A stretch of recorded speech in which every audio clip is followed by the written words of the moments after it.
Today we'll just discuss about paper 7, that is analog system and application, and unit 1, that is semiconductor diodes.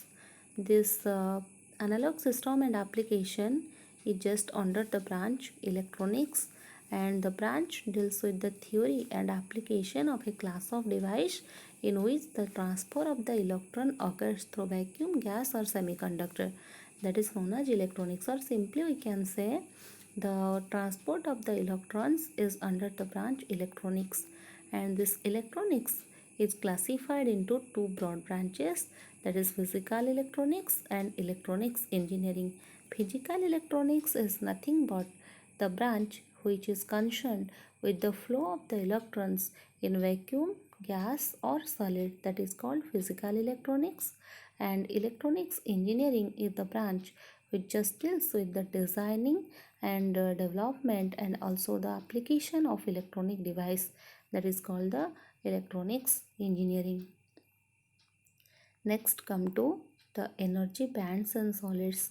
In my previous class I have already discussed that about the Bohr's model and how the individual energy levels will come when the electron it just jumps from one orbit to another orbit. There are some energy levels, and the individual K, L, M, cell, etc.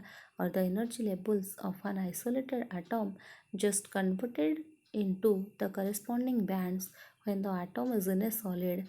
They are in the Bohr's model. We have to just deal with the model of the atom. In the model of the atom, the electrons are revolving around the nucleus in the fixed stationary orbit, and in that fixed stationary orbit they are possessing some source of the energy. But here when the atom is in the solid, then the individual K, L, M, the energy levels of the isolated atom are just converted into corresponding bands when the atom is in the solid. And especially in the solid there are three energy bands, that is the lowermost band, uppermost band and the middle forbidden energy gap. You can see here clearly that uh, the lowermost band, it just see here, the lowermost band is the valence band, the uppermost band is the conduction band, and the separation distance between these two, that is conduction band and valence band, is known as forbidden energy gap. So now we have to discuss clearly about these three energy bands, means the two energy bands and one is the forbidden energy gap. The lowermost band possessed by the valence electron, or we can say the range of the energy possessed by valence electrons is known as valence band, and the range of the energy possessed by the conduction electron is known as conduction band. And also we can say that the separation distance between the two energy bands, that is conduction band and valence band, is known as the forbidden energy gap, we can simply say. And especially the electron in the outermost orbit of the atom are known as the valence electron, and in the normal atom the valence band has the electron of the highest energy. This band may be completely or partially filled. This valence band may be completely or partially filled, that depend upon the nature of the material. And that conduction band, especially the in certain materials, that is metals, the valence electrons are loosely packed, and at ordinary temperature some of the valence electrons are just detached to become free electrons, and the free electrons just responsible for the conduction of the current in the conductor. So they are called the conduction electron. And we have already discussed that the range possessed by the conduction electron is known as conduction band. Then as we have discussed, the gap between the conduction band and valence band is known as the forbidden energy gap, and no electron of the solid can in this forbidden gap. No electron can exist in this gap because actually what happens, there is no allowed energy state within this forbidden region.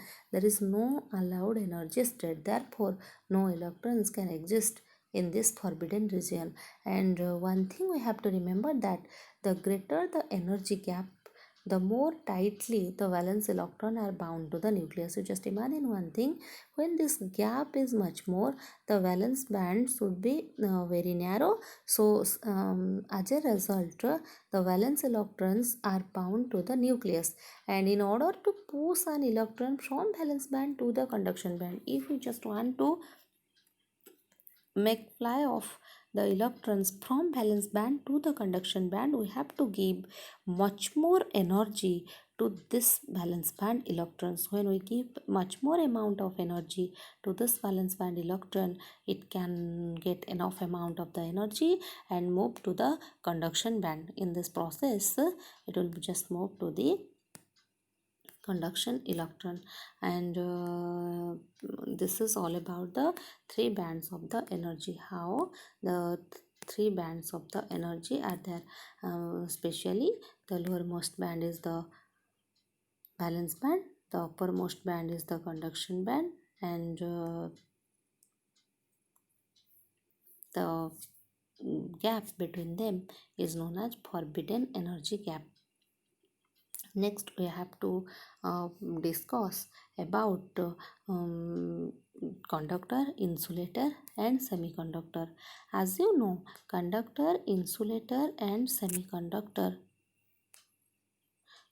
insulator and semiconductor, um, in a basic mode of classification, that in conductor electricity flow easily, and in insulator electric current cannot flow because it has no such amount of the free electrons. There are no such amount of the free electron, therefore in insulator that means current will not flow easily, but in conductor current will flow easily. Next come to the distinction between metals, insulators and semiconductors according to the band theory. Especially the as we know that in metal is a good conductor of electricity, insulator is the bad conductor, and a semiconductor electric current moves partially, that means greater than the insulator and less amount than the metals. But here we have already know about the energy band, and in an energy band there are two bands. The lowermost band is the valence band and the uppermost band is the conduction band. And according to this band theory, we have to distinguish between metal, insulators and semiconductors. Actually what happened, in case of the metals, here you have to see clearly that the lowermost band is a valence band, and this valence band is completely filled, and the uppermost band, that is conduction band, that is partly full, and just partly full means another part is empty, and the electrons are able to move about freely since the band is not filled. And the conduction of the electrons occur easily in a metal. You have to just think that since the valence band is completely filled, so the electrons can easily move from this valence band to the partly filled conduction band. And since the free electrons are moving so easily, so therefore conduction of the electrons occurs easily there. And when an electric field is just applied, electron acquire an additional amount of the energy. When an electric field is just applied to the valence electrons, these valence electrons are just get enough amount of the energy, and they just start to move towards the conduction band. And in case of the insulator, what happened, the forbidden energy gap is very wide. You have to see her. Another thing is there that in case of metals, the forbidden energy gap is 0. That means there is no forbidden gap. We can say there is no forbidden gap. The valence band and conduction band just overlapping to each other. And since there is no forbidden energy gap, so it is very easy for the free electrons to move from the valence band to the conduction band. And in case of the insulator, you have to see here that full valence band is here and empty conduction band is totally empty. What happens here, in case of the insulator, there is a very wide gap between the valence band and conduction band, which is greater than 3 ev and nearly equal to 15 ev. Must be greater than that 3 ev. We can take the example of best example of an insulator, that is for diamond. This energy gap is 6 ev, 6 electron volt. And actually at room temperature, this gap, as you've seen, this gap, you just see the gap between the conduction band and valence band, this one is very wide. So since the gap is very wide, so at room temperature, very negligible fraction, that means very small amount of the electrons just move from this valence band to the conduction band.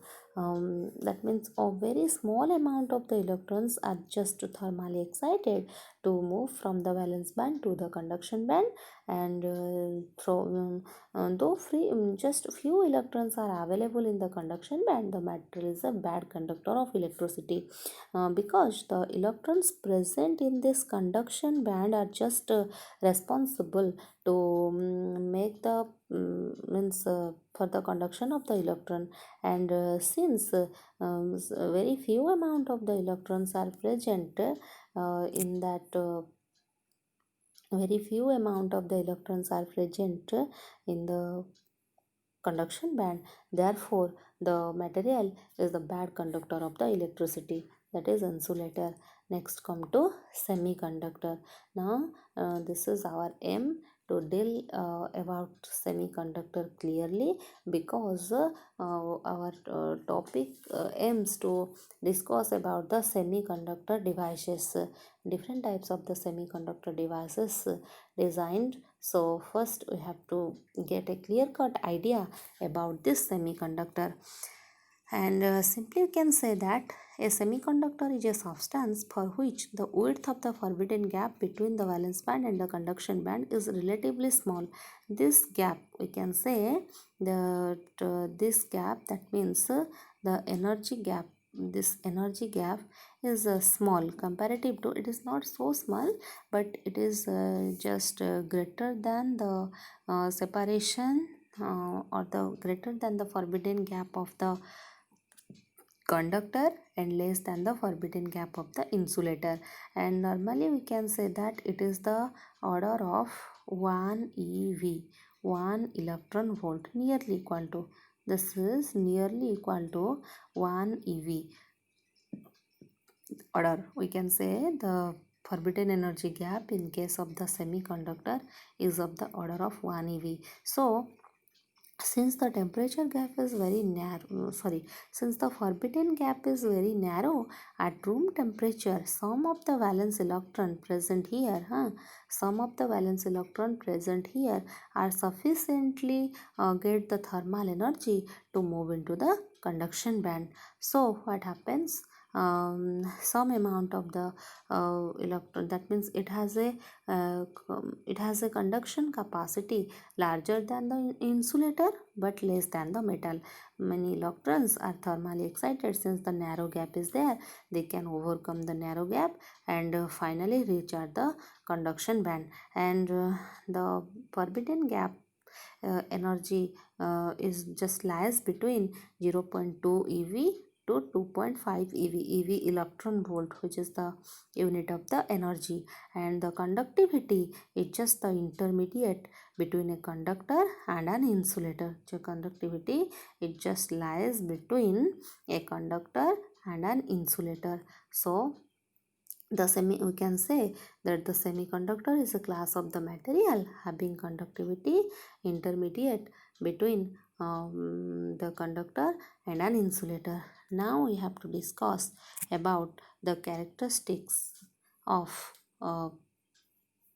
semiconductor. Different characteristics we have to study. The first characteristics of the pure semiconductor is that it has a negative temperature coefficient of resistance. The first characteristics or the first property of the semiconductor, we can say that a pure semiconductor has a negative temperature coefficient of resistance. Negative temperature coefficient of resistance means if we increase the temperature, then what happens? The conductivity, if the temperature increases, the resistance decreases, and since the resistance decreases, the conductivity increases. So that is the meaning of the term negative coefficient of resistance. And the next character, the next property, that is they give high thermoelectric power. And if we basically deal with the semiconductor, we found one thing, that it has almost filled valence band and nearly empty conduction band that we have just discussed before, and with a very small energy gap. I have already told that there is a very small energy gap which is lies within the range 1 ev, 1 electron volt. And the semiconductor, these are the basic characteristics of the semiconductors. And the semiconductors basically classified into three types, we can say, that are the elemental semiconductor, we can say that elemental semiconductor, compound semiconductor, and alloy semiconductor. These elemental semiconductors are germanium and silicon, and the band gap is below 1 ev, that is 0.7 and 0. Something respectively. Then compound semiconductor, that are cadmium sulfide, that we have written in the symbol CDS. And another is alloy semiconductor. That alloy semiconductor is just gallium indium arsenide. The symbol is GaXin 1 minus X As. And another is mercury cadmium telluride. The symbol is like that, Hg 1 minus X CdXte. So we'll know that here the pure semiconductor has a negative coefficient of resistance. These are the characteristics, and especially the classification is like that: elemental semiconductor, compound semiconductor, and alloy semiconductor. The best example of this elemental semiconductor are germanium and silicon. And some applications are there. The germanium and silicons are used in diodes and early transistors also. And PBTE, platinum telluride, is is used in infrared detectors. And this gallium arsenide here, one gallium arsenide is there, that is one of the compound semiconductor that is used in high frequency transistor, lasers, and some special devices also. And this one, that gallium indium arsenide, is used in infrared detectors to detect radiations. And this Hg 1 minus X, this is used in the infrared detector. Sorry, this mercury cadmium telluride is used in infrared detectors. And this gallium ion is used in the light emitting diode. So these are the very basic uses of uh, all the semiconductors. That means the elemental semiconductor, compound semiconductor, as well as alloy semiconductor. Then we have to discuss one important thing, that is the effect of temperature on semiconductor. That means at absolute temperature, what is the condition or what is the criteria for the semiconductor, and above absolute temperature, above absolute zero temperature, what happens to the semiconductor devices. So especially at absolute zero temperature, all the electrons are tightly held by the semiconductor atoms, and at this temperature covalent bonds are very strong and there are no free electrons. What happens at absolute zero temperature, especially the covalent bonds are very strong and there are no free electrons. Since the covalent bonds are very strong, there are no free electrons, and since there are no free electrons, so the current conduction capacity is very low. Since there is no free electrons, the current conduction capacity is very low, and especially at this temperature, what happened, since the covalent bonds are very strong, we have already discussed that there are no free electrons, and actually the semiconductor crystal just behaves as an insulator. This is the criteria dealing with the about the temperature. But from the terms of energy band description, what happens at absolute zero temperature, the valence band is filled and there is a large energy gap between the valence band and the conduction band. Therefore, what happens, no valence electron can reach the conduction band to become the free electron, and due to the non-availability of the free electron, we can say that the free electrons, that means a semiconductor just behaves as an insulator. So at absolute zero temperature, we can define the insulating behavior of the semiconductor from the energy band description and also regarding the dependence of the temperature. And above absolute zero temperature, what happens, when the temperature is raised, some covalent bond in the semiconductor just breaks, and as you know, when the covalent bonds are breaks, then what happens, there are some free electron exist in the semiconductor, and then a tiny amount of the current is created if potential difference is applied, and when any amount of the current is there, the resistance decreases with rise in temperature, because we know V equal to IR, and since the resistance decreases with the rise in the temperature, we can say that this is the negative temperature coefficient of resistance. We can say a semiconductor possesses negative temperature coefficient of resistance. And actually what happens here, one thing I have to tell, that what happens in case of the energy band diagram, when the temperature reached, what happens here, above absolute temperature, we have already discussed the behavior of the semiconductor regarding the temperature. But according to the energy band, what happens, as you know, in the band theory, the lowermost band is the valence band, and the uppermost band is the conduction band. But when the temperature increases, that means at above absolute zero, the temperature is raised, then what happens, some of the valence electron, suppose here some of the valence electron are there in the valence band, they acquire enough amount of the energy, much more amount of the energy to move to the conduction band, and thus becomes free. When they are just get to the valence electron, the presenting valence electron in the valence band get much more amount of the energy, they are become very free, and the electrons under the influence of the electric field also, the free electron just constitute here, the free electron just constitute the electric current. But when these electrons constitute the electric current and they are free, they just move to the conduction band. And when these electrons move to the conduction band, what happens here? Some empty space is created on the absence of the electrons, and these empty space are nothing but they are the holes, and holes are present created in the valence band when electrons are just getting excited, when move from valence band to the conduction band, then what happens, the electrons are moving here, the electrons are moving like that, and here the whole current is established, and as you know, the hole direction and the electron direction are opposite to each other, and the holes also contribute to current.